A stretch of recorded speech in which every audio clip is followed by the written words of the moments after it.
Well, good evening and welcome to Yada Yahowah Radio. I'm here with Kirk. I may be only Kirk concluding this program. We do have a challenging lady that is barreling down on us. Her name is Fiona, not to be mistaken for Shrek's love interest. Fiona is a half a storm. She has been battling probably the most significant wind shear of any tropical storm yearning to be a hurricane in recorded history, really coming through the Atlantic. And so she is a half a storm. The center of rotation is actually outside of the storm because the front half has been sheared off. She is headed this way. Yeah, it was looking like she was going to have the eye going right over Croy, which might have been fine. We are now going to be on what's called the dirty side of the storm. That's where the strongest winds are. She's going to come about 50 to 100 miles south of us, maybe a little less than that. Could be 25 to 30 miles south of St. Croix. It puts us in the what's called the worst part of the storm, the dirty side. It was originally supposed to begin with a tropical storm this evening. They're now forecast to be tomorrow morning, but we're forecast to get upwards of 6 to 12 inches of rain over the next 24 hours. That's a lot of rain, and 2 of my 3 internet broadband connections will be interrupted by it. I have air fiber on one, and I'm using Starlink, which is satellite, for the other. So 2 of my 3 are affected by rain. So we could somehow fade out on you. But we're supposed to see Fiona come through here as a blustery, very, very rainy event, which should be actually good for us. And then she's going to turn into a hurricane after she passes by. It's always nice to have Malak on your side. From another point of relief, Kirk, I was mentioning to you, I am dancing a jig, celebrating to some extent. Yahowah is quite the tease. He is in Daniel 12. He basically says, if you're not living in the last days or the approach to the last days, you aren't going to figure out Daniel. And particularly, you're not going to understand Daniel 12. That's the last chapter of Daniel. You're just not going to do it because he says, I'm going to seal up the book until the last days. So I don't care if you're Einstein, you're not going to figure it out.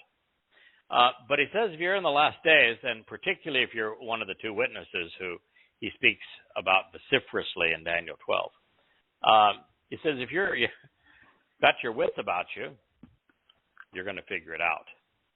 So that would be like saying, okay, if I can't figure it out, then I have to wear the badge on my head that says you are really stupid.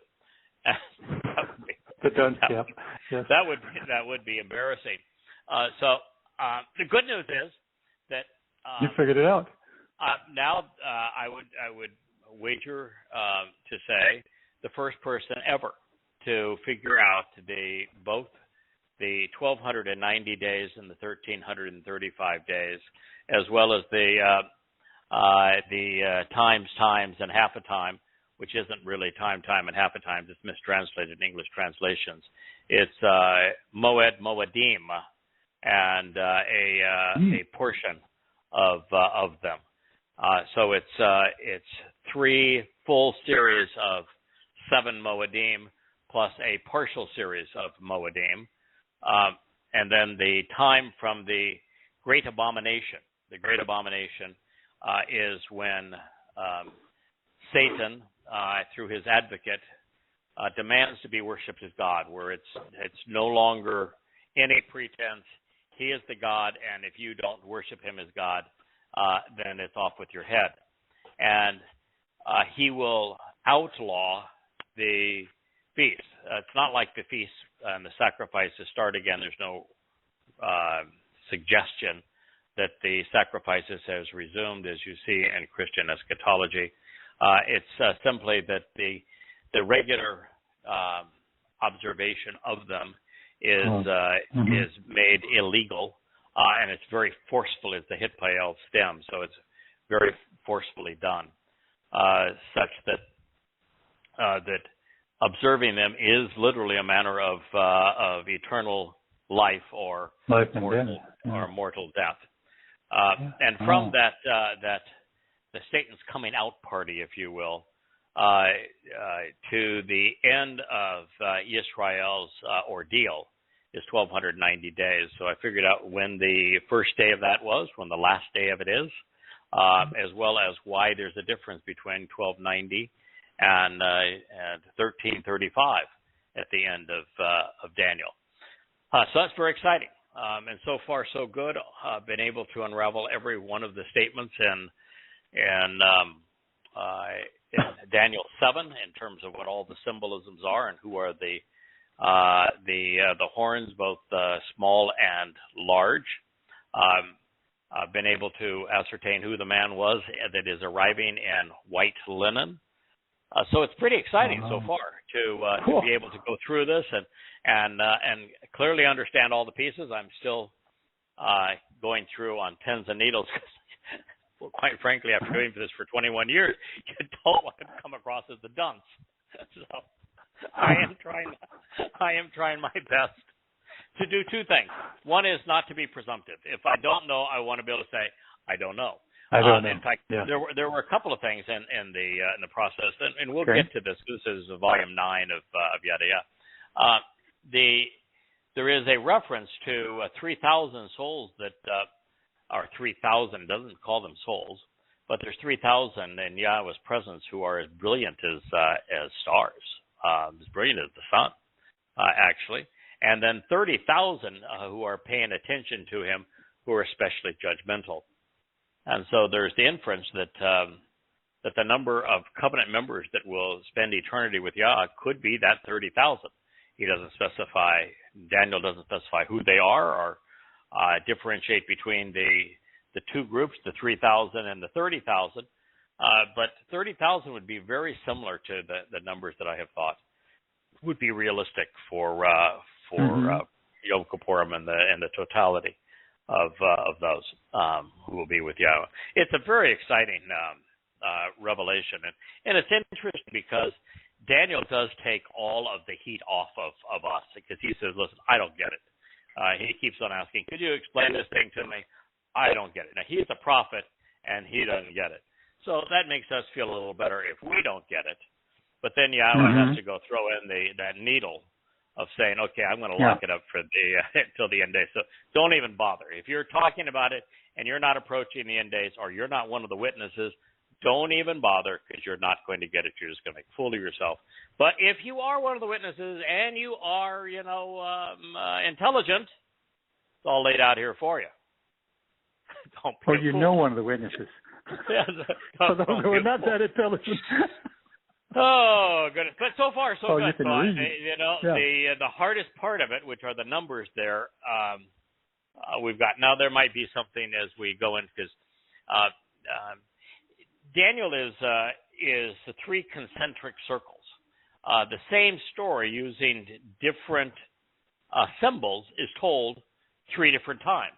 And each time there's a layer of detail added to help further the understanding. So hopefully by the time we're done, we'll have something that will be really interesting and worthy of talking about. But it all seems to coincide beautifully with Yahweh's timeline, particularly the number of days between the first of Abib, which will be April, I think it's April 4th. Jackie's looked at these numbers now that I've sent them to her, and she thinks it's April 3rd is the first of Abib. The difference is the percentage of renewable light that's on the moon's surface. On the moon. And then the 1,290 days takes even into account the one leap year between now and then.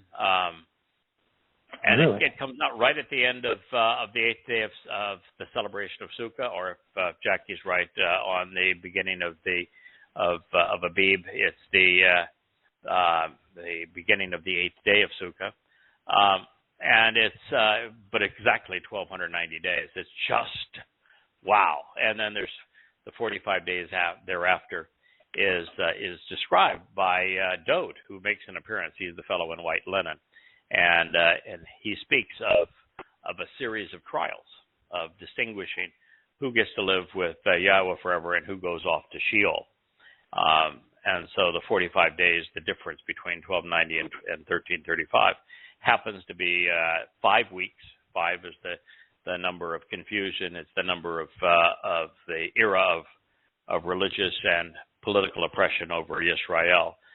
For 5 weeks, there will be trials with the 2 witnesses.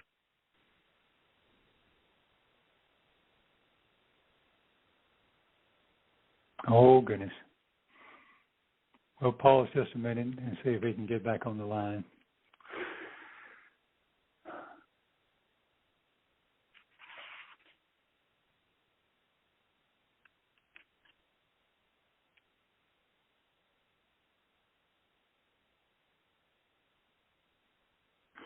Well, perhaps I'll begin reading where we left off. He did ask me to do a little bit of that if we had any problems like this.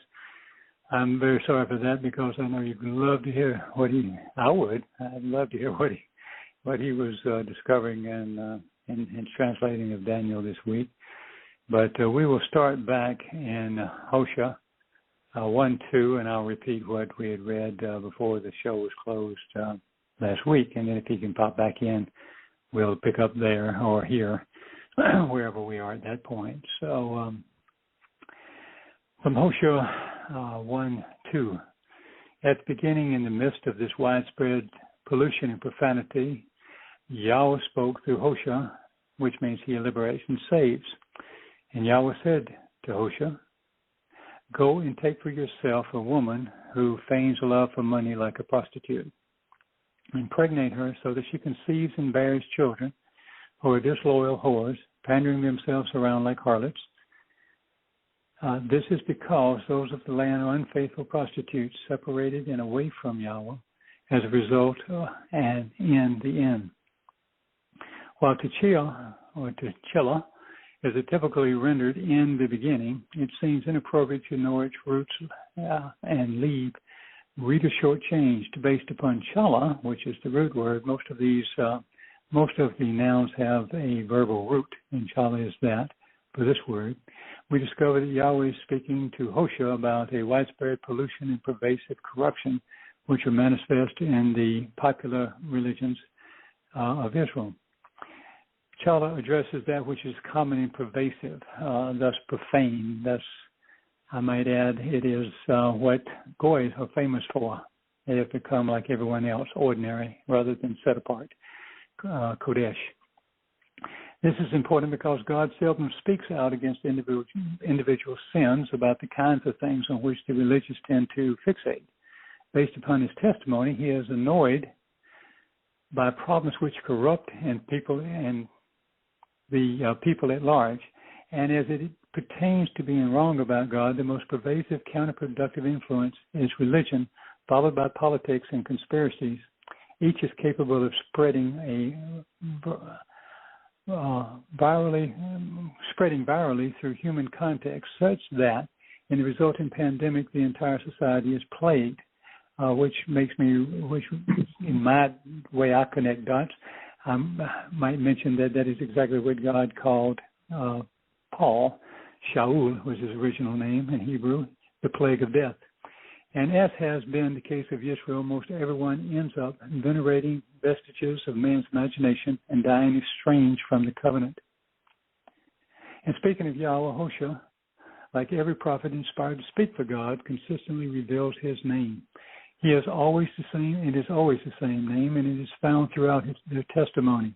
This is among the easiest ways to differentiate between a prophetic revelation and statements which are chala, profane, defiled, and polluted.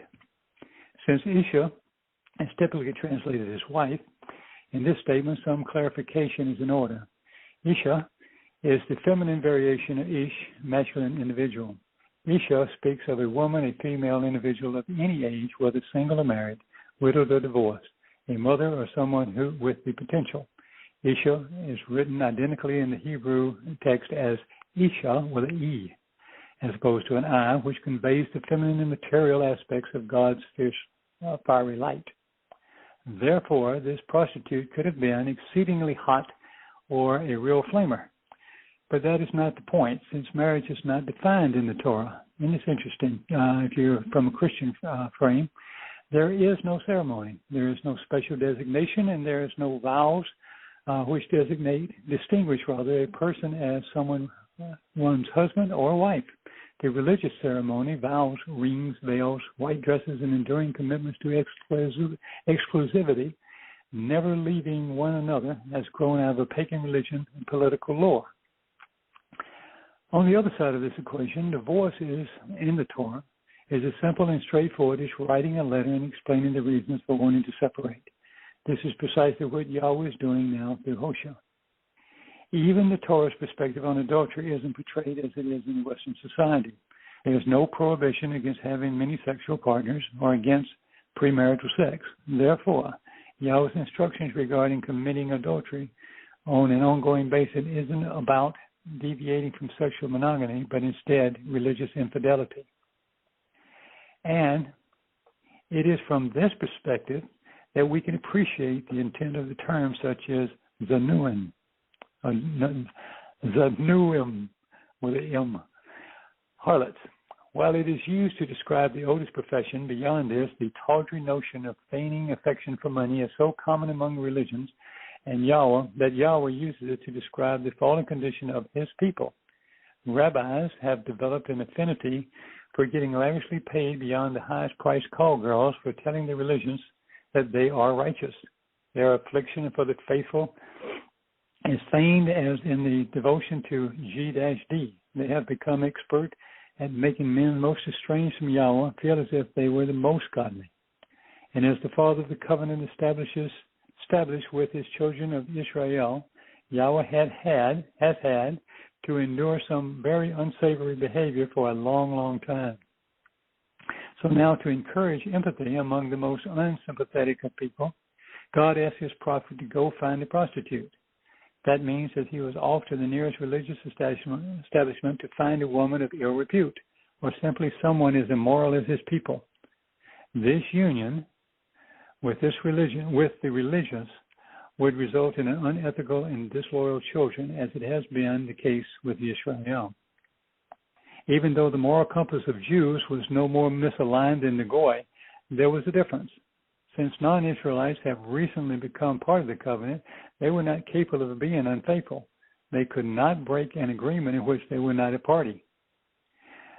So while they have chased after all manner of false gods, I have, certainly, most Goy simply don't know any better.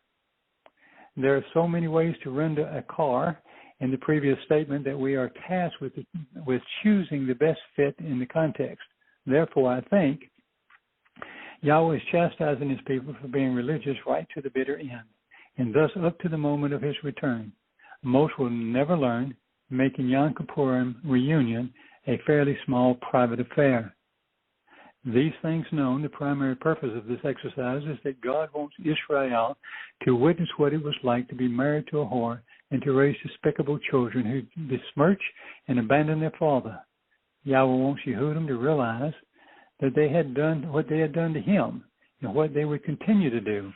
He was going to divorce Yisrael, and it is important for them to appreciate why they had left him no alternative. And he says, through Hosha, so he went and selected Gomer, which means bring to an end, the daughter of Diblim, which means 2 cakes, to have cake and to eat it too, I guess, and who conceived and gave birth to a son for him.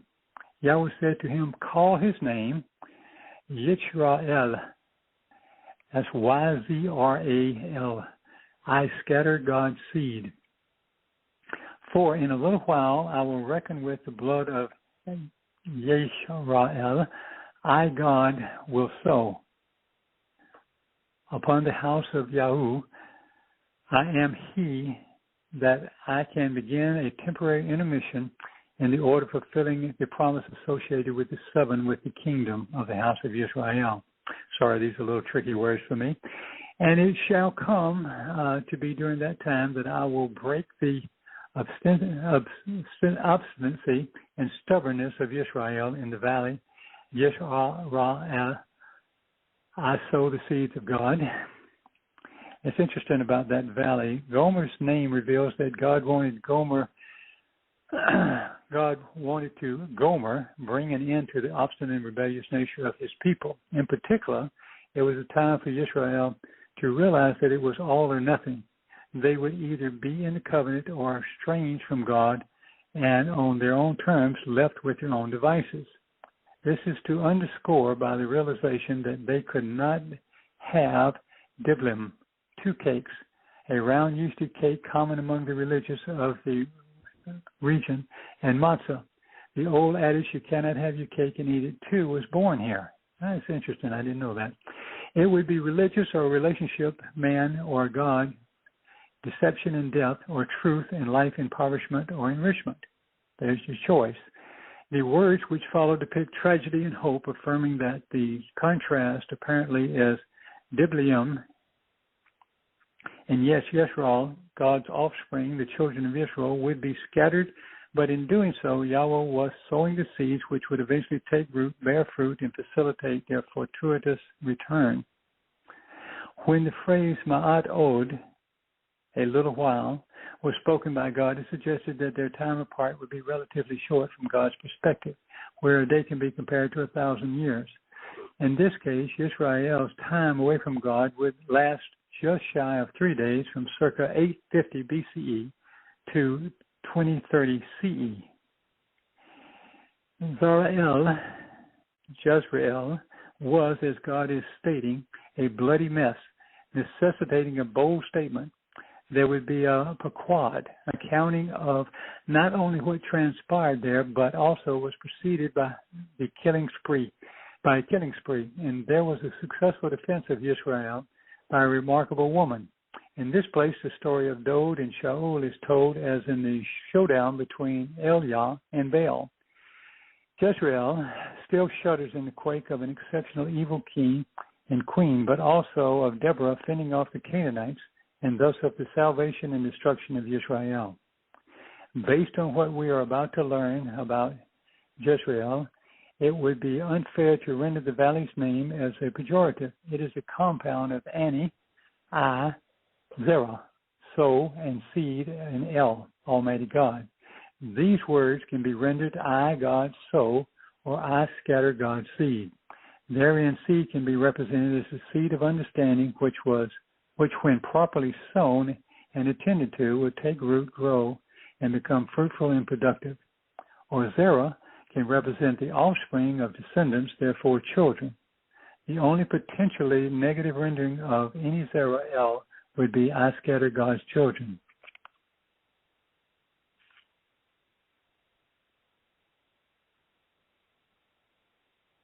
Recognizing that Yahweh can make lemonade from lemons, and perfect even the most imperfect of us, we may see Yahweh as a reclamation project. That is God's specialty. He saw people for what they were, bloodied and broken in the pile of religious rubble. They were so far gone that only mother and father could love them. He could see them not only for what they were, but what they could become. Yahweh is committed to the most important restoration project in human history, the reconciliation of the chosen people. And it would begin with the honest assessment of Israel's fallen condition. While Jezreel is encouraging linguistically, it is also an intriguing place. The valley stretches from the shores of Jordan River, to the Mediterranean Sea. And on the south side of Yisra'el Valley, as places step into the lower of God's people, Mount Gilboa, Ghetto, and Mount Carmel.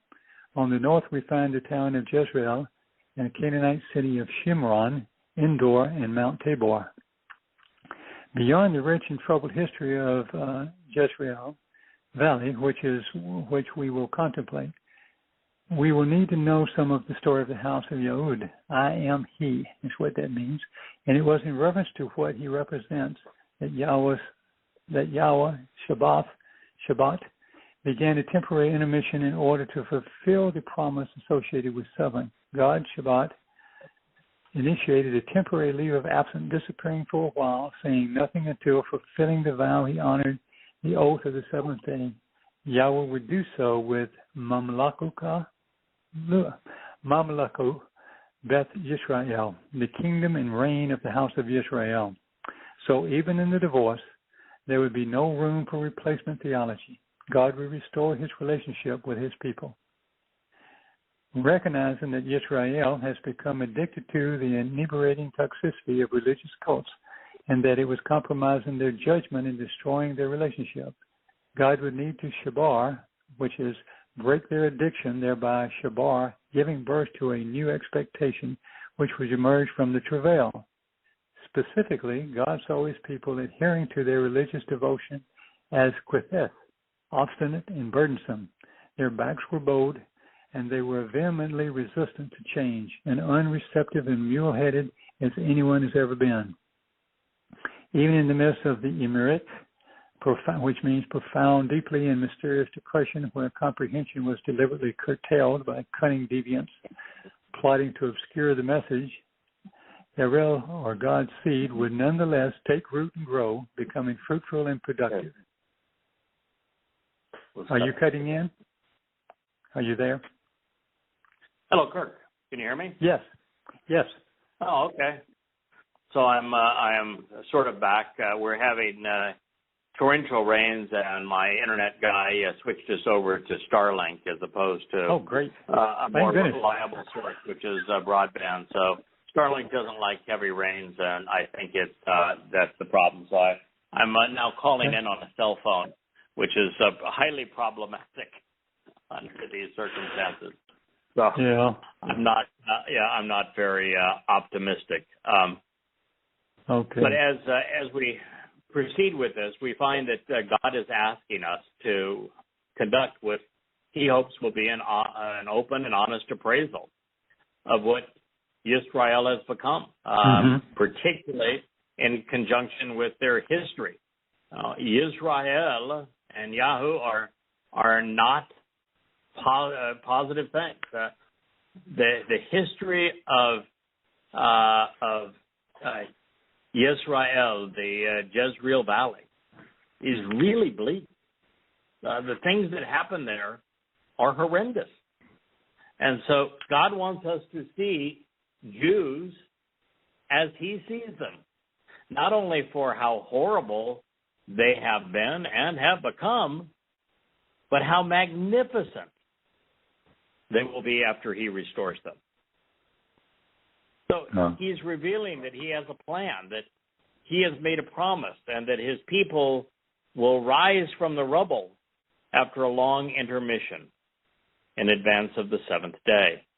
Now, the entire book of Hosha is a dissertation on the history of Yisrael, right from the beginning, where God is discussing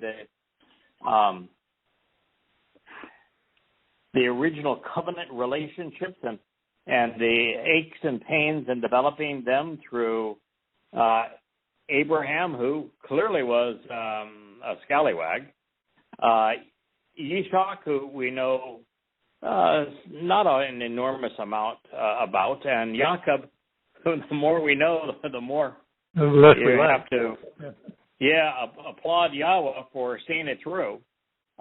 He had issues, and Jacob really becomes a symbol of Yisrael. And Yisrael has issues, and it's unwise of us to pretend otherwise, and God doesn't want us to do so. The book of Hosha is written so that we will face the facts, listen to the music, understand exactly why God has so many grievances against his people, why he has not spoken directly to a Yehudim in 2,500 years.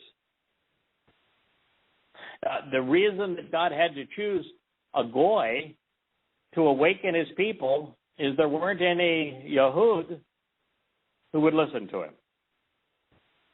And this is the story of Hosha, but it isn't only the story of a long intermission, of being disinherited, of a divorce. It is also the story of reconciliation, of the family coming back together. And that time is just 11 years from now.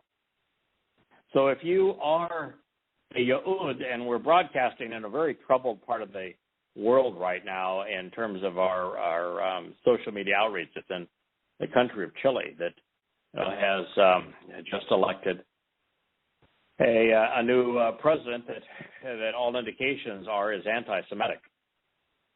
So it's a tough place to be Jewish, but next door in Argentina has also been an exceedingly tough place to be Jewish, and it's going to be a tough world to be Jewish over the next number of years. Matter of fact, as we were talking before we cut off, Kirk, the time of troubles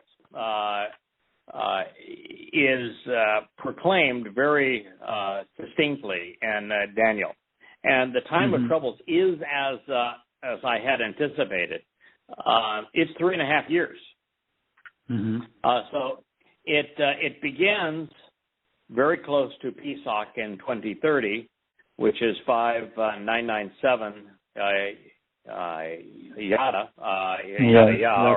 or Yada Yahowah, year of Yahweh. And it ends in on October 2nd with reconciliations followed by Sukkah in 2033. October 2nd and October 5th, followed by the 8 days of Sukkah through the 15th. So this is the time that all options run out for everyone in the world, but particularly for Yehudim. So you don't have much time. And the story that we're listening to, and we will be focusing on for the next number of months in our program, is Hosha's revelation of the history of Yisra'el, and he's constantly referring to what happened in the Jezreel Valley. And there's no hiding the fact that everything associated with the Jezreel Valley is just flat out embarrassing. So the town itself of Jezreel was located in a valley that shares the name, and along the eastern flank of the lowlands was the west bank of the Jordan River.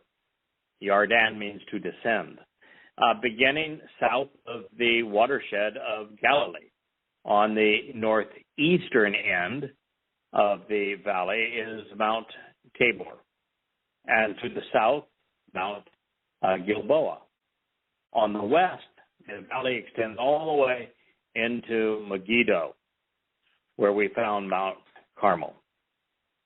So these are some lightning rod names in the history of Yisrael. There are some good things that happened here, but far more bad. The Torah speaks of this area beginning in Dabarim, Deuteronomy 11, where Moshe instructs the children of Yisrael that upon crossing the Yarden, the Jordan River, that they should place the Torah's blessings on Mount Gerizim and the curses on Mount Ebal. And these two mountains are located in the southeasternmost part of the plain where the Jordan and Jezreel valleys intersect. Now, this is important because Hosha's revelation is predicated upon the triumph and tragedy of Yisrael as the nation either embraced or rejected the Torah's instructions.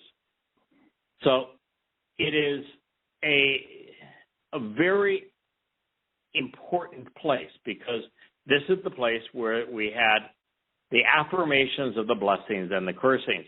And wouldn't you know it, the most exciting archaeological find probably of the last 100 years, well, certainly since the Dead Sea Scrolls, has been found in this very place.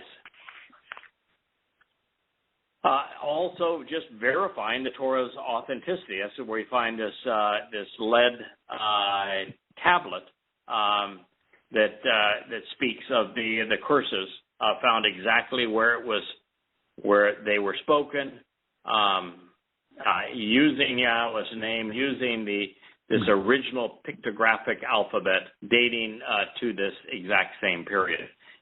It proves all the critics of the Torah wrong.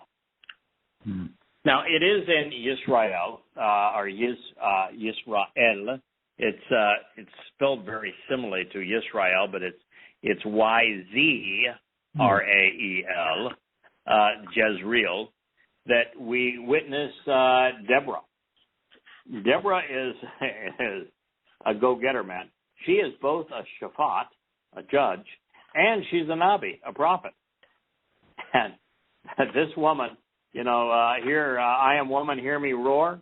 She has oratory, and she is exceedingly confident.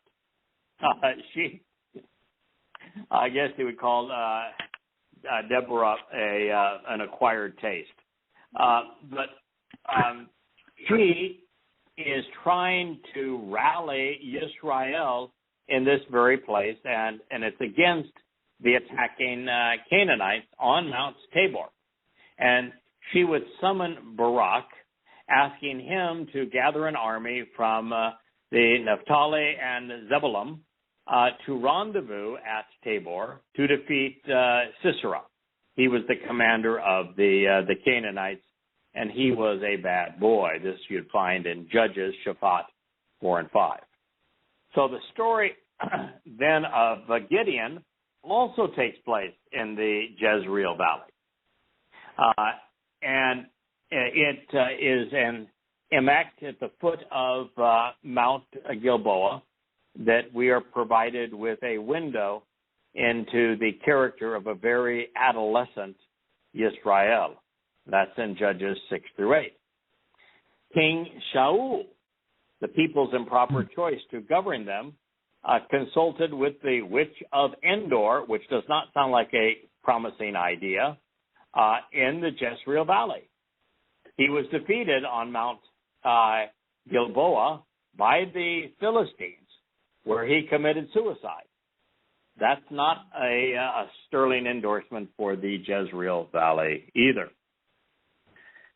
Now, the most revealing and perhaps the most character-defining story to take place within Yisra'el, Emek, the Jezreel Valley, is that of Achab. Ahab is how we transliterate it typically in English, but it's Achab, and Isabel, which is changed to Jezebel. This was the great debate. It's one of my favorite prophetic stories. It is where the hero of the story is the amazingly sarcastic Elia, and he single-handedly embarrasses the 850 prophets of Baal, the Lord, and as well as Asherah, the goddess of fortuitous relationships. It's a story that we've told before, and we may also share snippets of it because Elia will return, is going to play an enormously important role in our future. It is on Tabor that Israelite kings built altars to worship false gods. This is in Hosha 5:1. And if you care to believe Constantine's mommy, and you shouldn't, the misnomer named Jesus was allegedly born and later transfigured here in the Jezreel Valley. The Maccabees, the Romans, Muslims, Crusaders, Ottomans, and even Napoleon, did you know that? Yeah. Fought Yes. in the Jezreel Valley. Untended for centuries, it became barren, swampy, malaria infested. However, beginning with the revival of Zionism, Hosha Henkin, who lived around the turn of the century, around 1890, he and fellow Jews began purchasing as much of the valley, even at exorbitant prices, that Turkish Muslims would sell. And even with the Turks exiling Henkin and stealing the land that he had purchased, Jews were relentless in their pursuit of the valley, which they repurchased, drained, and then reforested, transforming Jezreel into one of the most fertile regions in the nation of Israel. In fact, it's the nation's breadbasket today. So Yisra'el Emek, the Jezreel Valley, is also called the way to the sea. Now, that's important because in Isaiah 9:1, at the introduction to one of God's most revealing prophecies, which links the past to the present and goes well into the future, it's the place where not only significant trade and military maneuvers took place in the past, it is the place of one of the last days wars. So Jezreel is where, according to Yirmiyah, the final battle of the time of Jacob's troubles will be fought. It will be fought in Megiddo, and as such, Yisra'el is about highs and lows. It's about beginnings and endings, and even a fresh start for those who turn back to where they began.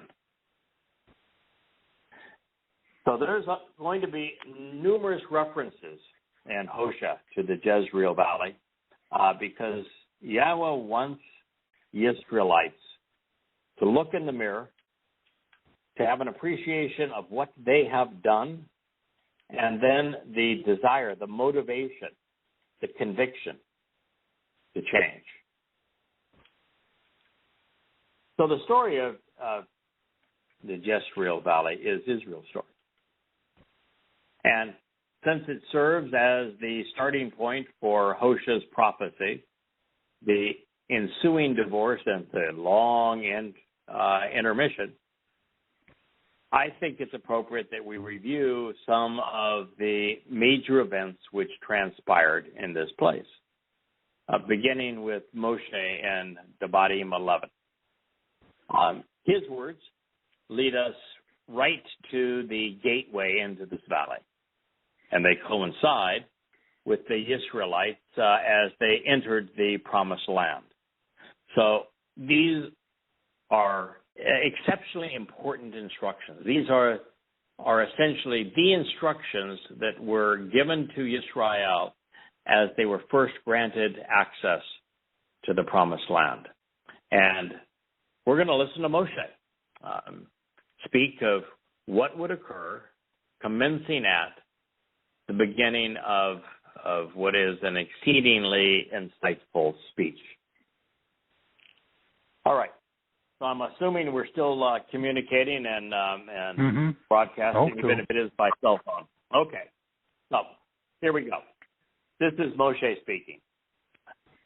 You should love Yahowah, your God, by diligently exploring and meticulously evaluating his sustaining and observable requirements, his clearly communicated and inscribed prescriptions, which cut us in by allowing and allocating a share, his method of exercising good judgment regarding the means to resolve disputes, and the instructive conditions of his relationship, which convey what he is offering and expects in return every day.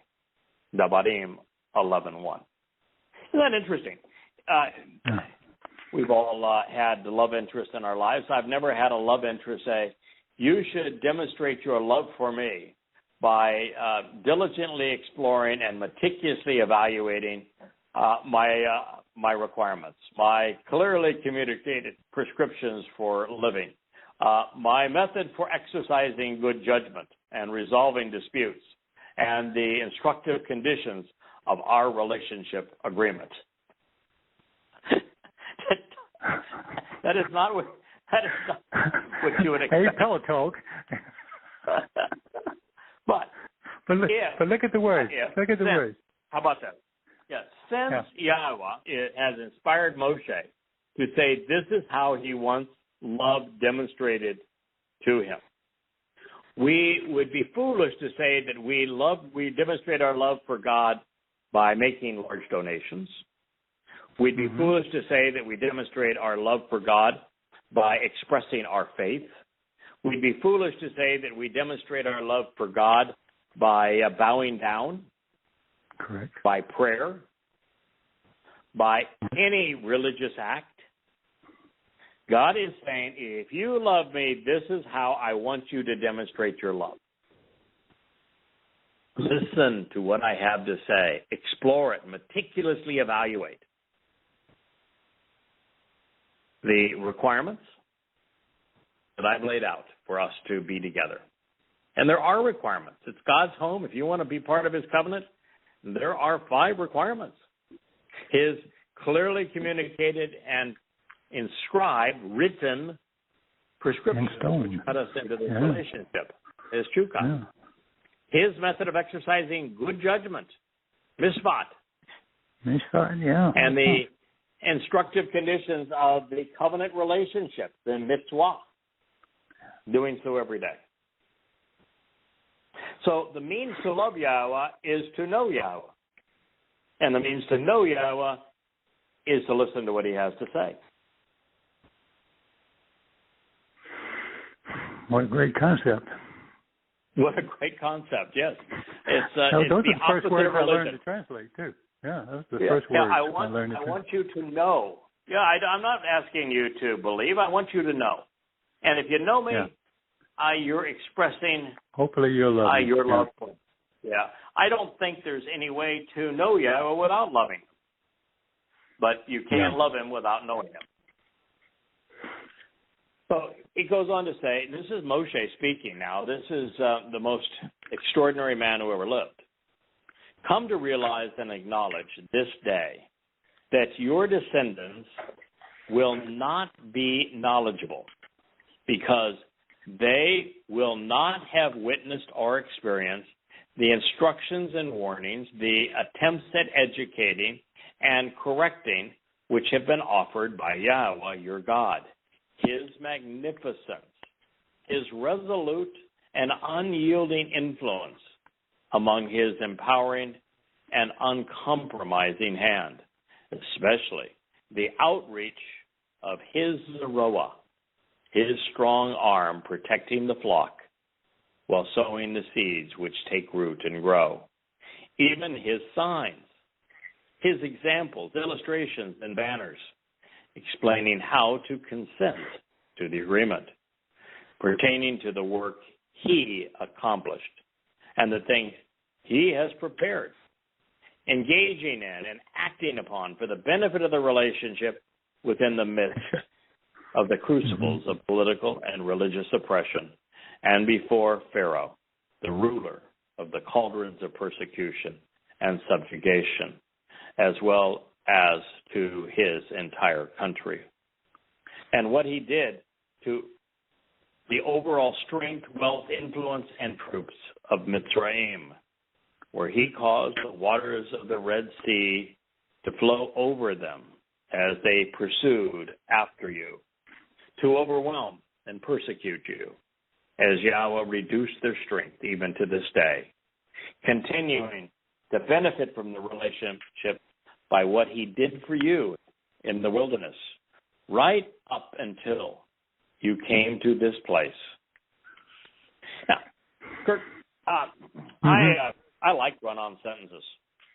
I love making the connections that a really long sentence can make. But as passionate as I am about Yahweh's testimony and about making connections and drawing everything together in a long sentence, I will tell you that at least half a dozen of my editors would tell me, I'm not following this. Could you please break this down into 5 different sentences? That was a long one.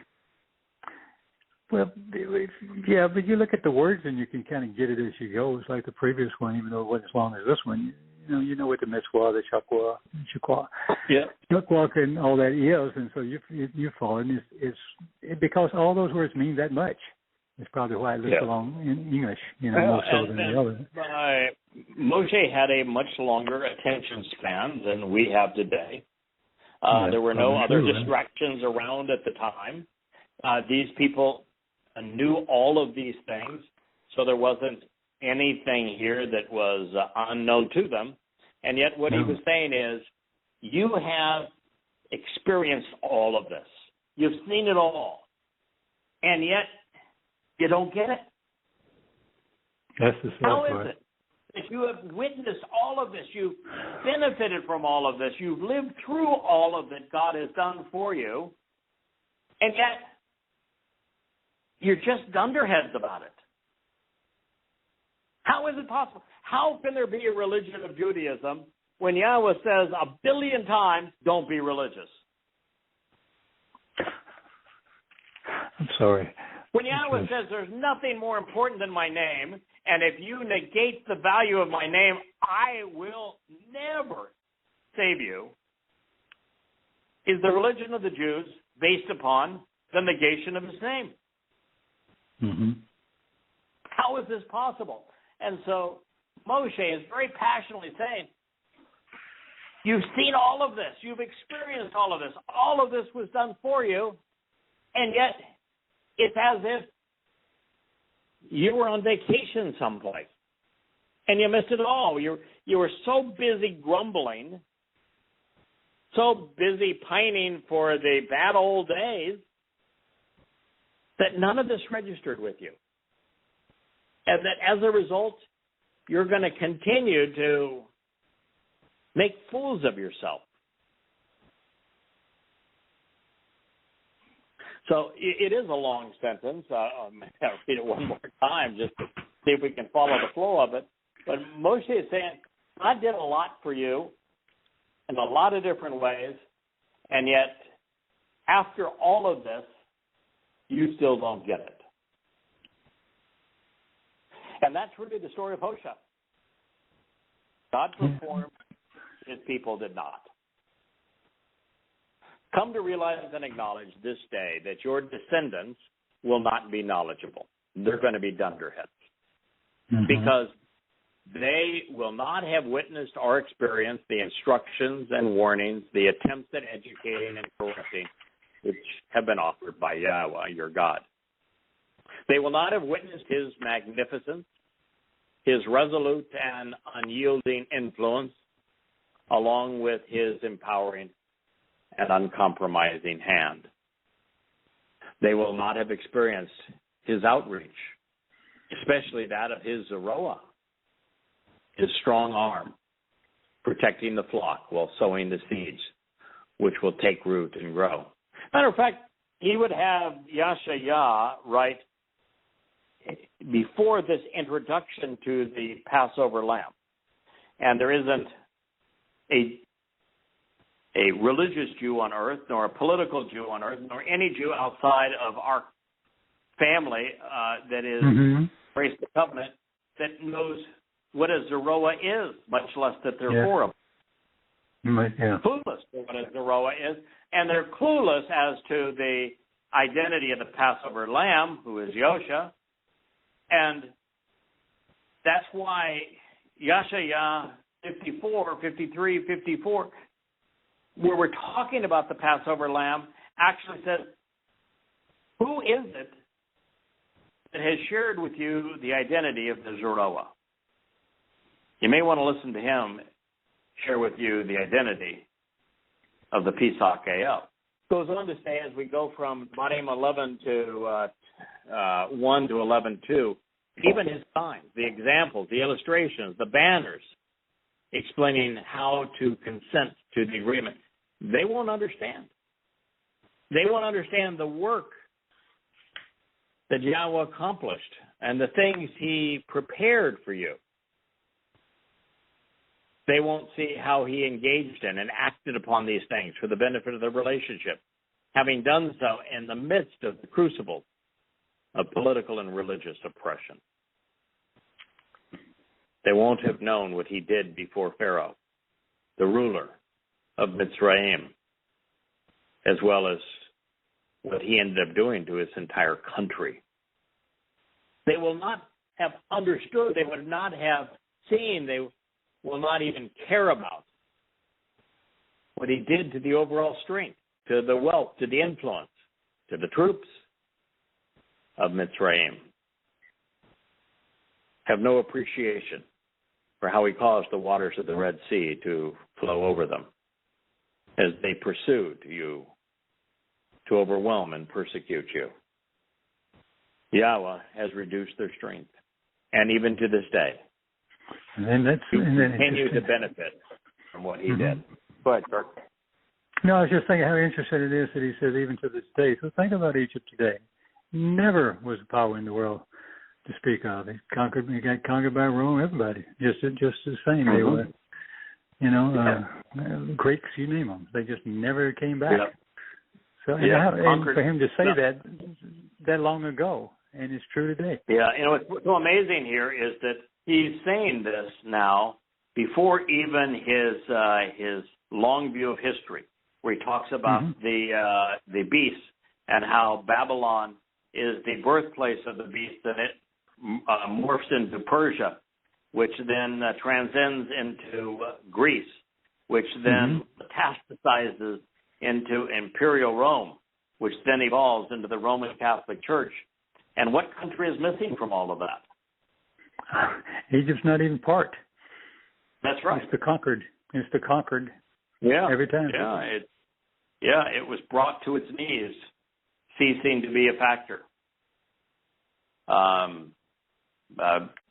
Before all of this was said, and he was talking about the history of the world going forth before Daniel's eyes.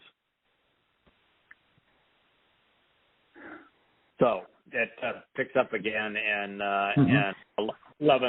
It says, "For by contrast, your eyes have seen all of the important work of Yahweh, which he acted upon and engaged in to show the way to the benefits of the relationship." Yeah, he did all that for them, and every time that they had the opportunity, they were condemning Moshe, they were condemning Yahweh, they were bellyaching about this thing and that. I mean, every time we turn around, the children of Yisra'el are giving God a tongue lashing. And they want to go back. And yet, yeah. And so God, how awful. You should observe, is Moshe's suggestion. Observe, closely examining, carefully considering, shamar, every one of the instructive conditions of the agreement, which to get the most enjoyment out of life, I have provided instructions and directions for you on this day. Because of them, you can be strengthened, you can be empowered, you can be renewed and restored, becoming especially steadfast and unyielding. It is never too late to be restored, to be renewed, to be strengthened and empowered. The process is through the Mikra, Pesach, Matzah, Bakurim, Shabuah, Teruah, Kippurim, and Sukkah. The means for everlasting life in Yahweh's company is through the 5 conditions of the Bereth. We can all do it at any time on any day. So go in, inherit the promised land, which is a benefit of the relationship you are crossing over by name to receive as an heir. As a result, your days will be prolonged on the land and above the earth beneficially, and as a result of this relationship, Yahweh promised to your fathers to give it to them and to their descendants, and those who grow from the seeds which are sown. Wala Zerahim, a land that is flowing with milk and honey. For the country which you are entering to inherit is not like the realm of the religious and political oppressors from which you have been withdrawn. Because there, you always sowed the seeds yourselves. Then you provided the water by foot for something like a garden of vegetables. But the land which you are going to cross over is a land of hills and valleys drenched in water with rain from the sky. Now, that's an interesting concept. Well, Egypt's flat as a pancake. Right. When land is flat, it gets no rain. Rain is a factor of air movement over moist areas like an ocean or a lake, and then it being uplifted as the land rises into foothills or mountains. And you see the warmer air near the surface can pick up and hold more water than cold air. But as the air is pushed up by the prevailing winds up the slopes of those mountains, it moves up in elevation. Where it cools, it holds less moisture, and that moisture falls. So God is actually explaining the scientific basis for rain.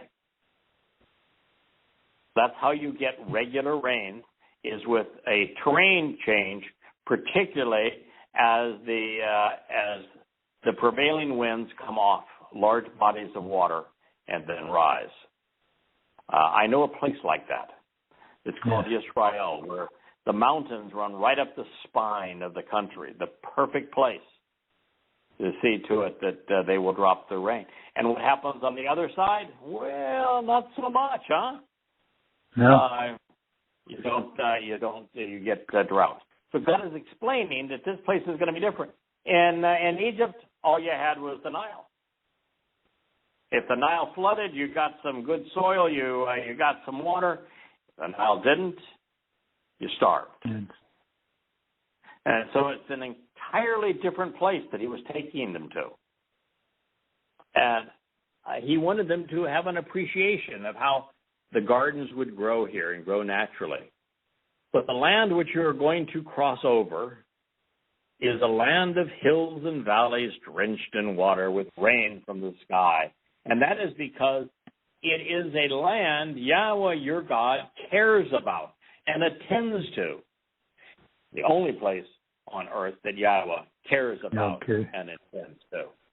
Yahweh, your God's sight is always upon it, from the beginning of each year and to the conclusion of time. Wow. Arrivederci, Mecca, arrivederci, Vatican, Roma, arrivederci, Washington, and Paris, and London. There's one place that God cares about. And even when he provides a history of nations, it's because of what those nations did in their interactions with Yisrael. By way of an interesting insight here, as I shared with you, rain is really a product of the uplift of water, and it needs hills and valleys. And that's just as a really insight into the subtle authenticity of Yahweh's testimony. He goes on to say, if you will be especially observant. Okay. How many times has he said this? I think it's the fourth time already. Shamar, Shamar, Shamar, yeah. Yes. If you will be Shamar, and this is, by the way, Shamar, Shamar. So this is the doubling down of Shamar. Yes, Shamar. Shamar doesn't mean to keep. It doesn't mean to obey. It means to listen, look, observe. Yeah. Yeah. Explore, evaluate, examine. Lots of good E words there. Examine, explore, evaluate. My instructions and conditions of the agreement based regarding what is expected and offered, mitzvah, which to show the way I have provided as instructions and directions for you today. Shawa means to instruct, to direct. To approach by loving Yahweh your God. We're told how you love Yahweh your God. You observe what he had to say. And by working with him with all your heart, using your best judgment, and with all of your soul, your ability, with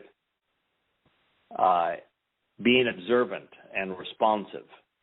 And then he will offer you rain upon your land in the proper time, early autumn rains and spring rains, so that you may gather in and harvest your grain along with your wine and olive oil. Now, there is this tendency to say, all right, God is talking about rain, no big deal, it's a natural phenomenon. Well, if you think it's no big deal, how would you like to live in China now, California, where the major rivers are drying up? California, which is in severe drought, and the reservoirs have dried up.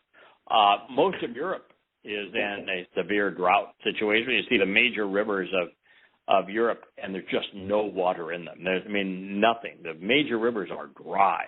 Pakistan, rather than regular rain, got so much rain that it's flooded. The world's right now in a mess in terms of rain. You look at all of the land surrounding Israel. They're deserts. No rain. So rain is really a big deal. And if you don't get regular rain, boy, you learn that in a place that, like where I live, at an island in the middle of the Caribbean Sea. When it doesn't rain, those cisterns go dry. You have to truck in water that's gone through a desalinization process. Otherwise, you get real thirsty real fast. And so we are dependent upon regular rains. So this is actually a big deal, not a small deal, as God talks about what He's going to provide for His people. But here again, be observant, pay attention to what Yahweh is offering. Understand this marvelous land that He is providing for us to live in. And once again, we're told that we express our love for Yahweh not by praising Him. Well, do you think God created an inferior being to praise Him? Please don't do that to God. It's insulting. He tells us He wants us to love Him, but previously He said you love Him by closely examining and carefully considering the key aspects of His Torah teaching. And here now, He's saying you express your love for Him by working with Him. Yahweh loves work. I love work. Everybody should love work. Work is good. It's productive. It adds value. It's something we can do together that creates something that is worthwhile. Everyone that is part of this team that is providing these books and this website, the YadaYah.com website for it, everyone is working. We're all working for Yah, with Yah, for the benefit of His people. Last week's program, I got into the index that has now been put on the Yada Yah site, and I did it after we were no longer broadcasting. I just want to mention it now that we are still in the broadcast part of the program. If you go to YadaYah.com and you look at the search capability on the site, it is it's just flat out. It's called the index on the top of the page, and you can search by any book, either by its Hebrew name like Zechariah or Zechariah, and you can choose whatever address you want, and it will not only take you right to it, you can also scroll down, and once you have a book, find where it is covered in those 25 volumes that have been published, and it will take you directly to it, and you can have multiple translations up at the same time. Because there are many ways that you can accurately translate Hebrew words. And so it'll show you all of it. It is such a marvelous tool. The Yada Yah site has come so very far, and the social media support that it is getting now, and what Jackie has done working with David to present all of these books so that every page of every book is available to you, whether you're reading it on the laptop or a desktop or on your phone or a tablet, or if you choose to go to Amazon and search under my name, Win, or search under the Yada Yahowah series, they're all there. And it is such a beautiful presentation and wonderful tool. So we are working with Yahowah. And it's the most enjoyable thing you can do. If someone gave me the choice of, do you want to go play golf today? We have a wonderful Robert Trent Jones golf course here on this island.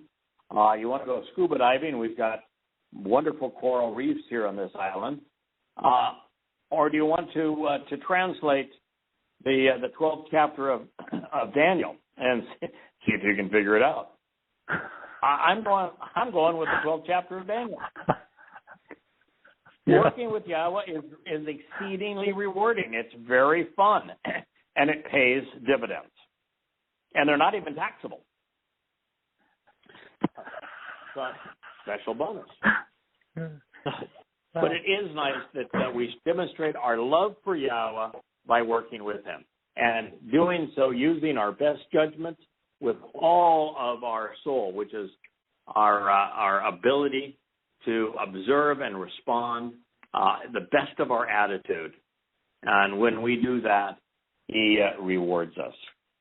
So choose to be observant, he says, examining and evaluating, lest your judgments be gullible and you be deceived, you be naive and enticed, and you turn away and are forsaken by serving other gods and making declarations on behalf of them. Nevi'im 11:16. There's a reason that Moshe is saying focus, focus, focus. Read, read, read. Observe, observe, observe. Listen, listen, listen. It's because when you do, you're going to fall in love with Yahowah. You're going to engage and work with him. Your life is going to be have meaning, and you're going to be liberated and empowered and enriched, and your eternity is going to be spent with God in heaven. But if you don't, if you choose to be religious instead, if you choose to be political instead, if you choose just to be lazy instead, then, well, you're going to be misled. You will lose the capacity to exercise good judgment. You'll be gullible, you'll be naive, and easily enticed. And when that happens, you'll turn away and be forsaken. And you'll end up serving fake gods, even worshiping them. Did you hear what was announced today regarding Christianity in the United States? No. What happened? Yeah, the Christianity is falling at mind-boggling rates. If you go back just, 10, 15 years ago, Christianity was the acknowledged religion, latest than early 1990s. 90% of Americans said they were Christians. That number has fallen to 60%. From 90% to 60%.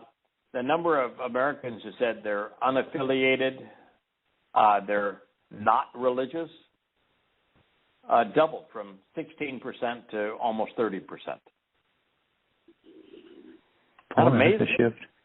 That's a big shift. Wow. But talk about important for this mission, because anybody who is devoutly religious, Christian, They're or they're shut Judaism or Islam. They're shut books. You have no chance of research, not even worth the time of day. Don't even try. Same thing would be true with somebody who identifies as a progressive or conspiratorialist. Don't bother. You're not going to be able to use evidence and reason and convince them of anything. So the very fact that people are leaving Christianity in droves in America makes what we're doing so much more meaningful, because it's the people who consider themselves agnostics in particular, those who have rejected religion, that are the very people who can reason themselves to an understanding of God, provided the tools that we have given with more accurate and complete translations and insightful commentary. So this is really, really good news.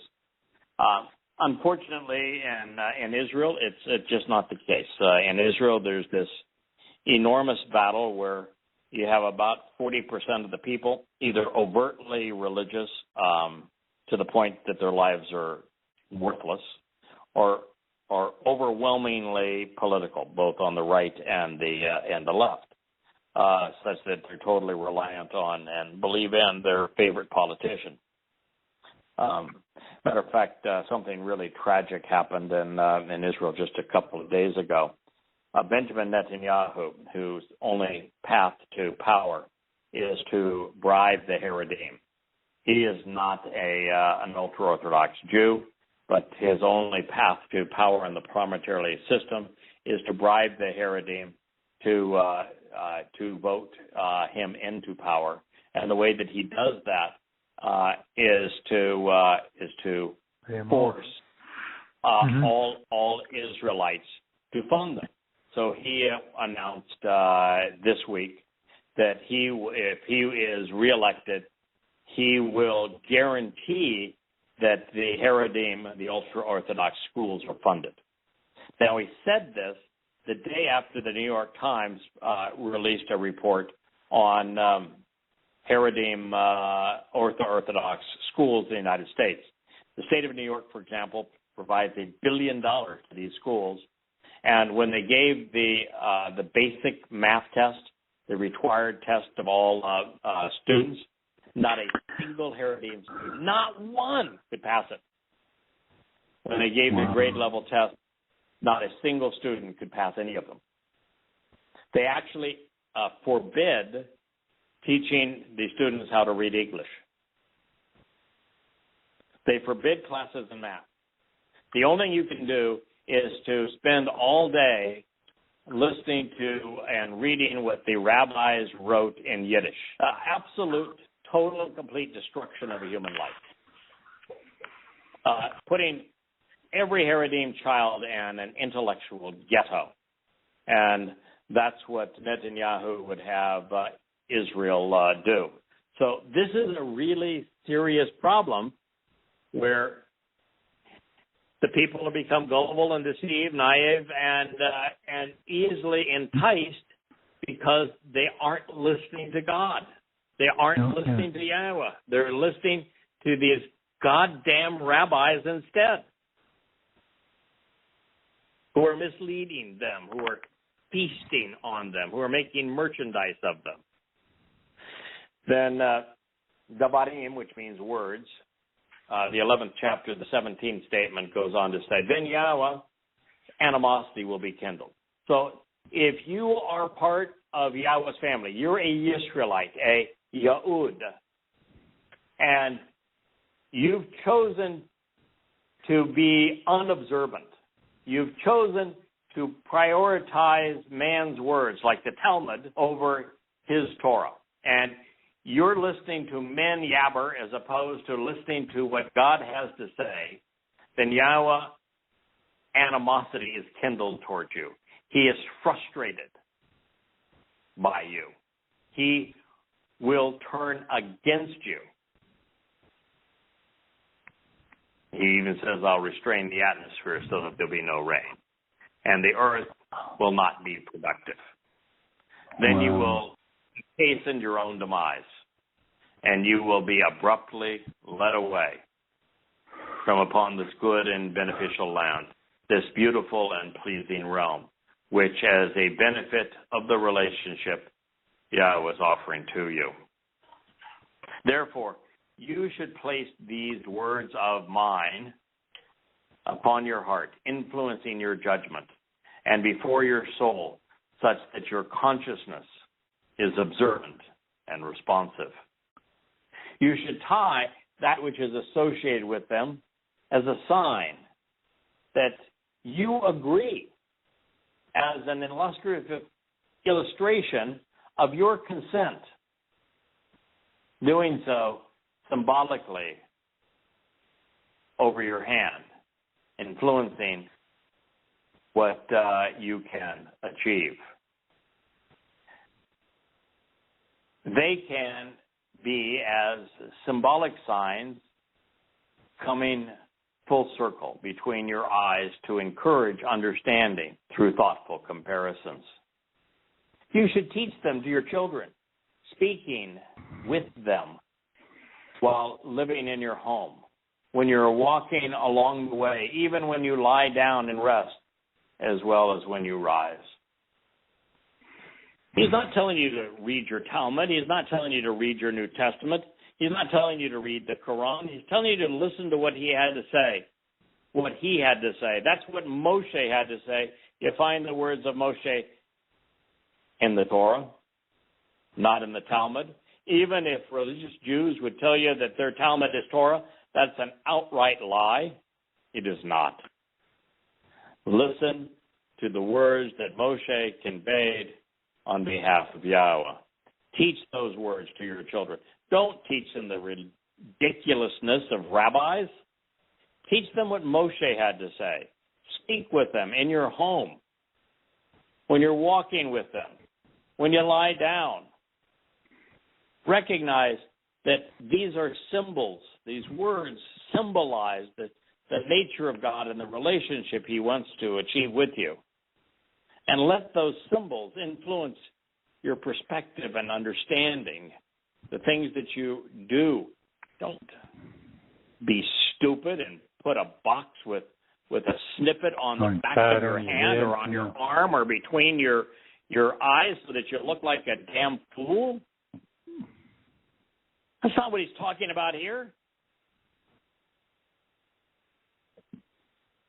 Write them on the doorframe of your home, within your gates. And as a result, your days will be substantially enhanced and increased. Boy, isn't that true? And I can't wait to get up at shortly after 5 in the morning and very seldom leave this chair before about 7:30, 8 o'clock at night. And I love every minute of it. Your days will be enhanced. Your time will be increased, along with that of your descendants upon the earth in this realm of Adam, which is a benefit to show the way to get the greatest joy out of life Yahweh promised your fathers, giving it to them in a manner consistent with the days of the spiritual realm of the heavens above and beyond the land. What he's saying here is that this land isn't a piece of dirt. This land represents heaven. It represents eternity. It represents camping out with Yahweh. The land is God's home, and he's sharing it with you.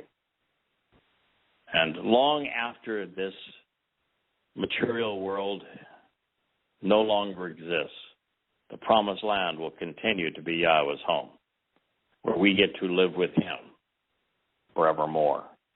The land, like these words, are all symbols, helping us understand what God is offering and asking in return.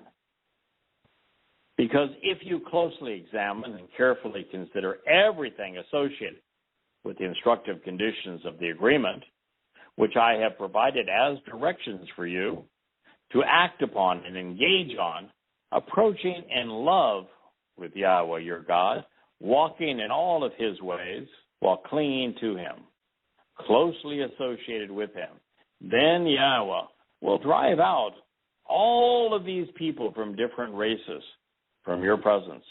You will dispossess non-Yisraelites far more numerous and powerful than you. Wow. But what happened? Exactly the opposite, right? Yeah, they possess you. This was a cause and consequence.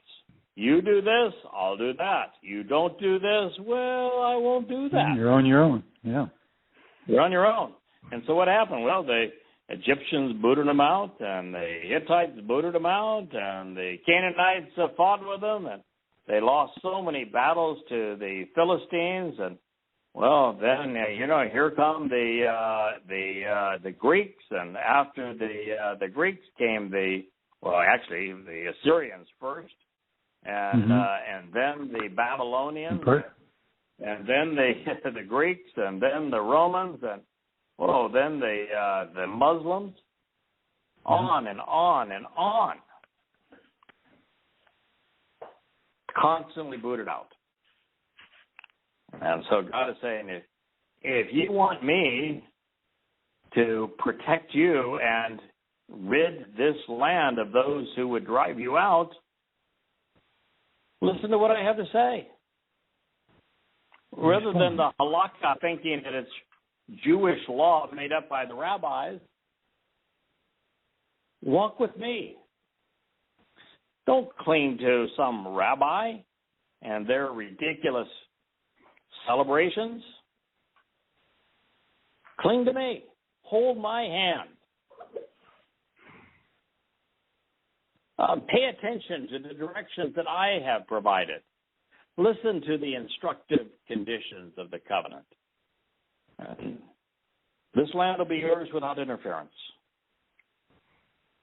Since it isn't, well, that means that you didn't listen. Every place which the soles of your feet tread, it will be yours. From the desert, wilderness, to Lebanon, to the river, the Euphrates River, and all the way to the Western Sea. It will exist as your territory. There'll be no West Bank, no Gaza. There's not going to be a Hezbollah in Lebanon. You're not going to have to worry about Islamic jihadists. Listen to me. Walk in my ways. It'll all be yours. No one will be able to stand up to your presence. Yahweh, your God, will cause them to be in awe of you and to respect you as his gift over the presence of the land which you walk upon, consistent with what he has spoken to you. Well, today Jews are mocked and disrespected more than any other people on earth. And since God said, if you listen to me, if you walk in my ways, if you cling to me, if you love me, then no one will be able to stand up to you. Everyone will be in awe of you and respect you. The opposite of what they're experiencing, isn't it? Mm-hmm. Yes, indeed. Yes. Choose to see and perceive that I am offering in your presence this day the blessing and the benefit or the curse of being slighted and vilified. The blessing and the benefits, well, they are associated with the relationship. If you listen to the instructions regarding what is being offered and expected per the agreement with Yahweh, your God, which I have offered as instructions to you this day. It's so simple. Mm-hmm. Moshe's laid it all. The 11th chapter of Devarim tells you everything you need to know. One chapter, just read it. Embrace it. Accept it. Act upon it. You'll know God's name. You'll know his prophet's name. Offer. You'll know what he asked of us, what he expects of us, what he is offering to us. You'll understand the benefits But you'll also understand what God predicted, which is that we would reject Him. Yep. Mm-hmm. The curse of being seen as unworthy and cursed of invoking harm will transpire if you do not listen to the terms and conditions of the relationship of Yahweh your God, or if you turn away and change the way which I am instructing you and go after other gods which you do not know and cannot possibly understand. And so it shall be for certain, when Yahweh your God brings you into the land, that as a benefit of the relationship you will be entering, then you should present the blessings and the benefits on Mount Gerizim, separated, and the curses being seen as unworthy and accursed of invoking harm upon Mount Ebal, exposed. Understand the difference. It's your choice. God has laid it out. If you listen to me, walk hand in hand, love me, work with me, accept the terms and conditions of the covenant, study the Torah, then you will receive the blessings. If you reject these things, or ignorant of them, or naive about them, then life is not going to be very promising. You're going to be like the Haredim in New York and fail. Now, Moshe's speech, Kirk, I think, was a treat for the ears. It was a feast for the eyes. Yeah, it was for mine just now. Yeah, praying for it. It is, there's just no getting around that this is an extraordinary human being. He told all that would listen what Yahweh was offering and what he expected in return, as well as how we can capitalize on the benefits of the relationship by listening to the words of Yahweh our God. But for those who prefer faith to reality, religion to this relationship, imagine gods like Hashem, like Jesus, like Allah, the Lord, that are all crafted in man's image, to the one God who created humankind, well, they will suffer the consequence of denying Yahweh. Since Moshe was clear and comprehensive, the realization that Yisraelites have spent most of the intervening 3,400 years enduring the curses, being seen as unworthy, while being accursed throughout the prophets of invoking harm, why are Jews continuing to agonize Yahweh? It's a good question. Why do they continue to agonize Yahweh? They won't say his name. They won't acknowledge his name. They won't even call themselves by his name. They prefer the Talmud over the Torah. They prefer the IDF to his hand. Why do they continue to rebel religiously and politically? One would have thought that since they claim to be Torah observant, one Jew along the way might have noticed what Moshe revealed and assessed their history. Perhaps even Bayan understood the association between these things, such that at least someone tried the approach that Moshe was articulating. Someone. One person. But no, not a soul. With these questions left unanswered, recognizing what these were, that these were instructions to live by, we can follow all of this to what actually happened. And Kirk, I don't think we're recording or we're broadcasting anymore. I think we still are recording. I don't know how well the cell phone is working. But sounds good on this end, so I think you're in good shape. Yeah. Okay. Well, we'll continue a minute or two Okay. Yeah, because when Yahweh delivers Joshua, then led the people into the promised land, he actually fulfilled specifically what Moshe had requested, inspired by Yahweh. So let's consider that. It says, meanwhile, Hosha, Yahweh saves, built, establishing for the family name an altar to approach Yahweh, the God of Yisra'el, upon Mount Ebal, exposed. Exactly as Moshe, Yahweh's co-worker, had instructed the children of Yisrael, and consistent with what was written within the written scroll of the Torah of Moshe, an altar of complete stones, which no one has wielded an iron tool upon them. And they lift up upon it that which rises up to approach Yahweh. In addition, they prepared for consumption a friendship and fellowship offering to affirm the alliance. And there he wrote among the stones a copy of the Torah directions and instructions of Moshe, which he had written before the children of Yisra'el. And all Yisrael, their elders, the scribes, and their judges stood on opposite sides of the ark, which was conspicuous beside the Levi priests, who lifted it up and carried the ark of the covenant of Yahweh.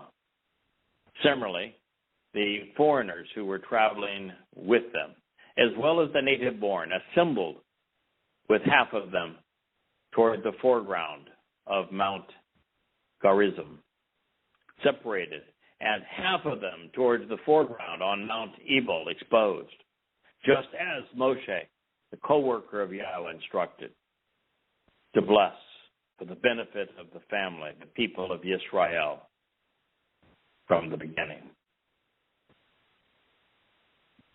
They took the word of Yahweh literally, which is how we should take it. They did as God instructed. They were there with the Ark of the Covenant. Center focus. They were native-born Israelites and Goyim. Yeah. And it was the written scroll of the Torah that they were paying attention to. There was no Talmud. There was no oral law. This whole myth that the Talmud is a oral Torah dating to the time of Moshe is poppycock. Nonsense. Yes. A outright religious lie that you have to be educated in a Haredim school to believe. Afterward, accordingly, he recited, pronouncing every one of the words of the Torah guidance, the blessings and the benefit, and the curse of being seen as unworthy, while being accursed of invoking harm, in accordance with everything which was inscribed within the written scroll of the Torah. Say that again? The written scroll of the Torah. There was no oral Torah. Thank you. The written scroll of the Torah. There did not exist a word out of the entirety of what Moshe instructed that Hosha did not read and recite conspicuously and publicly near the entire community of Yisrael, including the women and the children, as well as the foreigners who traveled with them in their midst. What do the rabbis said? Don't allow the women to read the Torah because they'll twist it and use it against us. Oh, do that. They'll use it against us. Well, of course they will because you're a liar. Yeah, and you lie through your teeth. Of course they will. Of course, the rabbis and Jewish Orthodox men wake up in each day and say, "Thank God I'm not a woman," and then they go and make women's lives miserable. But miserable people. Well, since religious Jews pay homage to a lie, that of an oral Torah, Yahweh consistently underscored the realization that his Torah was a written document, which Hosha read and recited. And since the rabbis have disparaged women by precluding them from Torah study, Yahweh affirmed that they too were there to listen and learn. And we turn to these passages in a desire to better understand the events which transpired in and around the Jezreel Valley. And this particular presentation is appealing for a number of reasons. This particular reference is from Moshe. It's found in the Torah, and thus very early in the life of Yisra'el. Experience in the Jezreel Valley begins here. Second, it is in and of itself a portrait painted in black and white with letters on the page. It conveys the blessings which would abound if Israelites listened to Yahweh, as well as the degrading consequences of ignoring God. And Moshe was clear as to what would lead to one versus the other. This is therefore a very early referendum on religion versus the relationship that Yahweh intended. The third insight here that I wanted to share was that the altar that Hosha was instructed to build on Mount Ebal, it was unearthed in the 1980s. It was announced that when shifting material, which was excavated from around the altar, the leading archaeologist serving the Associates for Biblical Research, his name is Dr. Scott Stripper, discovered a small lead tablet. The altar dates to 1400 BCE, during Hosha's lifetime. The metallurgy demonstrates that the lead used to create the tablet came from a late Bronze Age mine located in Greece, and it is therefore from the same time period. Further, the tablet was written using the oldest Paleo-Hebrew text, with the characters drawn as we have presented them throughout an introduction to God. How remarkable. And even more remarkable, the inscription matches the explanation of what occurred here. We not only find the words Kalala, curses, Ba Ha Elohim, by the God, and we find the oldest written text of Yahweh's name, spelled Yod He Wah, Yahweh. Isn't that amazing? Dating to 1400 BCE, written in the original Paleo-Hebrew language of the Torah, alphabet of the Torah, affirming on the altar these curses and benefits. That's a pretty good way to start our tour through the Jezreel Valley. Unfortunately, from this point, it's going to turn dark, but it sure started off brilliantly, didn't it? Yes, sir. All right, Kirk. Well, I'm sorry for the time that I lost when the sky poured down rain. See, I must be doing things right. It rained on me. I can't talk about what's happening for you in California, but it rained on Leah and I right here in paradise.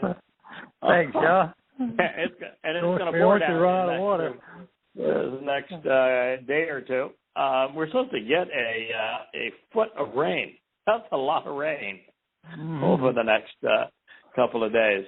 But I'm sorry, my Starlink connection does not like rain, and we went off line both with the phone and internet. But I'm glad we were able to reconnect. Thank you for filling in for me.